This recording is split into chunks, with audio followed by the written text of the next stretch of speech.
welcome back to my channel. Happy New Year guys. Gagawa po tayo ng strip loin steak, New Year cut. Ayan.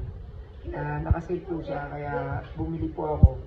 Ayan. Ang tagal ko na po hindi nakapag-upload kaya ito. Gagawa ko ng 3/4 thick strip loin steak. Gagawa po lang tayo ng special salt and pepper. Ayan.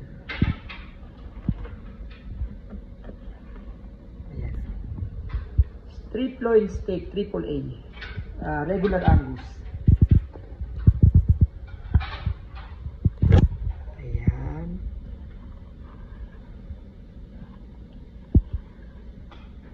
Kanina gumawa na rin ako ng salt and pepper na belly. Saka gumawa rin ako ng ito pang skewer pork belly. Tapos gumawa rin ako ng marination ng pork loin souvlaki. Ayan. Pero ito yung pinaka main event kasi petal to petal. Kaya siguro magagawa lang muna ako ng 4. Ayan. Maraming salamat po. Happy New Year. Bye bye.